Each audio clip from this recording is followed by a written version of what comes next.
Right-wing opposition to drag shows and drag performers has geared up over recent years in a big way. And at this point, protesters and even armed militants like the Proud Boys are attacking the Drag Story Hour events, and legislations like Tennessee's new anti-drag bill are popping up across the country. But as the ignorant, bigoted opposition builds its offenses, the queer community and its allies are far from backing down. Recently, a drag brunch event at Primanti Bros in Wheeling, West Virginia was canceled due to threats made against the performers and their patrons by violent anti-drag protesters. In response, local Ohio Valley MMA owner and head instructor Johnny Halt made his support of the entertainers loud and clear. In a Facebook post, the owner offered his services and those of his fellow fighters. MMA fighters are willing to fight for our drag queens. Are you? What are we all talking about? What do you think? We need to get back to this kind of activism. We really do. I think that it's gone by the wayside. My uncle started up an amazing chapter of a group called the Guardian Angels. I don't know if you remember those guys. Yes, with the little berets, right? He started up the West Palm Beach chapter, and it was just kind of going around and keeping people safe in a dangerous environment.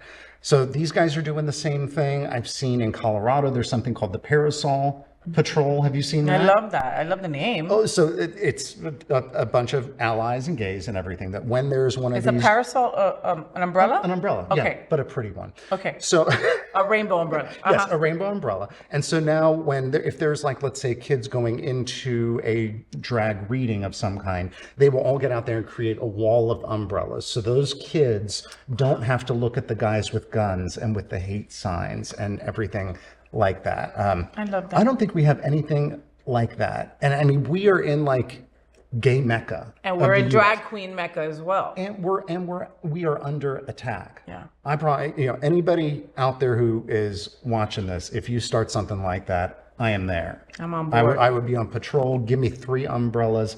But we need to get back to this kind of activism where if something's happening, even if it's not, even if you're not gay, but you don't want to be the next group on the attack list, join those kind of things. Just like you see us at Black Lives Matters and those kind of things. Yep. We have to take care of each other. And it means not just relying on our own internal people, but partnering up. And that's why I love this story about the MMA, because that's not the stereotypical... Well, when you think about MMA, you think about bone-breaking, skull-crushing, straight white people. I mean, that's what I thought of. And then all of a sudden... I don't think of allies. No, but, not necessarily. Right? But now I do. And the toxic masculinity must run wild. But look at them standing up for our drag queen. And John Hott, I don't know if that's how you pronounce his name, but that's how I'm going to pronounce it. Yes, God bless your heart, He is Mr. hot. Oh. But hotter because of his activism. I mean, way hotter because of his activism. That is the big turn. If he was an asshole and looked like that, Yeah. But we need to do something like this. Something like this has to happen. Side piece, you said that Dolly Parton said something about this?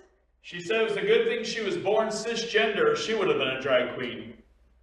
Okay, she could have been mistaken for a drag queen and probably taken off a stage. Dolly freaking Parton. We're all born naked and the rest is drag. I mean, we're all putting on some kind of... Face, paint, image, everything like that. But to see somebody who has the freedom to do it their way makes a lot of people uncomfortable. Look, and I wouldn't mess with MMA fighters. Those people, they fight to the blood. They fight till your face is unrecognizable.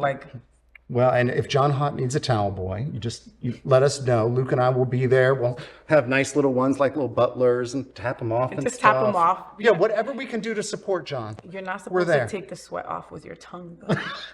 Just want to make sure that they... I don't believe that until I see the rule in writing. Finally. So, did you enjoy the show? I know you did. So make sure to click subscribe so you won't miss any of the events, news, or interviews right here on the FayWhat show. Ring the bell at the bottom of the screen, right there, so you'll be alerted every time we're live. You can also click on the Happening Out Television Network logo so you can see all of the shows on the most diverse LGBTQ+ media network. Find out just what we're doing to bring the L and the G together right here on the FayWhat show. Get the week started with me.